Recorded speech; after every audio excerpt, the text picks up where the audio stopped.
Black Ops Cold War League play is finally here, and dare I say it's good? To help me answer that question, I've made a list of the pros and cons of League play.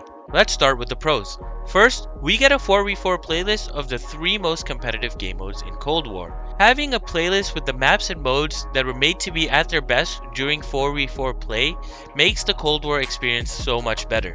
It opens the maps up, allowing you to navigate them freely without having to worry about some Joe Schmo posted up on the nearest heady every 2 feet. Next, League Play uses the rule set of the CDL League, which means that the cheesy, borderline broken perks, attachments, and equipments are not in play.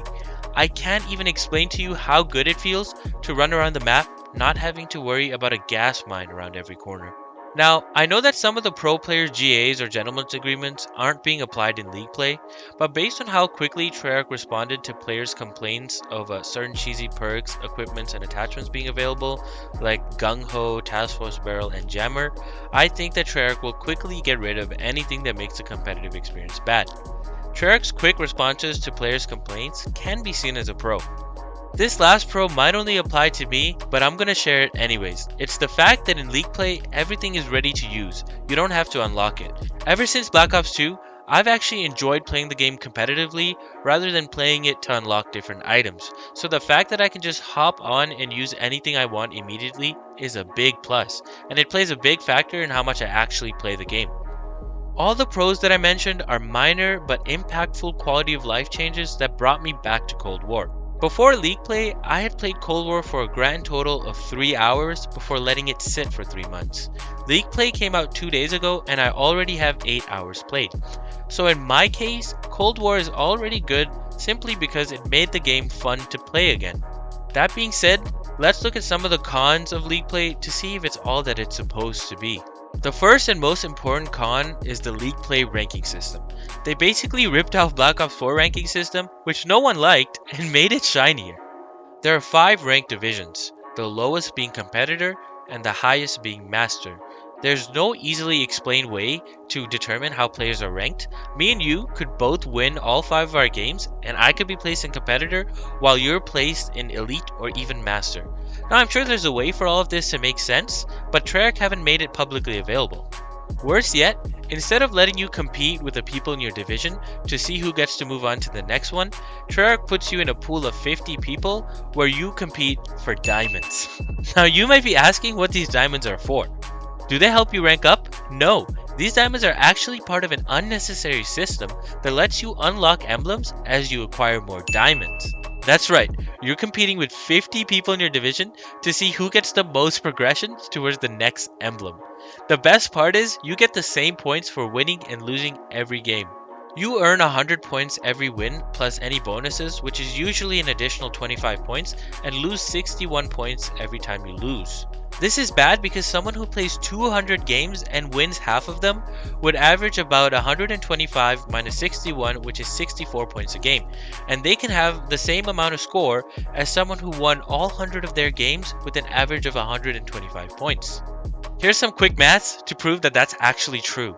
So if you take the average points of the person that wins half their games, you get 64, and you times that by 200, you get 12,800 points. And you take the points of the person that wins 100% of their games and times that by 100, you get 12,500. As you can see, these numbers pretty much make it look like these players have no difference in skill whatsoever. So even though one player has a 50% win rate and the other player has a 100% win rate, the system views them as equally skilled. And don't forget, this is actually a point system that determines how many diamonds they get to move on to the next emblem. There's not even a clear way to determine how to rank up divisions. That is a big problem. I have a proposed solution. Treyarch could develop an elo system much like chess.com, where every player starts at 800 elo and gains and loses elo based on who they beat or lose to. Beating a team that is 100 elo above you should be way more rewarding than beating a team that has equal elo to you. This way, the different ranking divisions can be viewed in terms of elo, allowing players an actual target that they need to achieve to move on to the next division. Here's an example of what that could look like. So instead of competitor just being the bottom 50%, it could be if you're below 600, you are a competitor, above 600 but below 800, you are advanced, so on and so forth, until Masters where you have to breach 1500. Also, they should definitely separate solo and squad queue rank, just like Black Ops 2 did. Let me know what you think of my proposed solution in the comments down below. Let me know how you would change it, what else we could do to make it the league play that we all want it to be. The next con is related to the first one, and it's the matchmaking system. Because there's no real way to rank up and players are only incentivized to play more, a Masters Division player could actually match up against a competitor division player.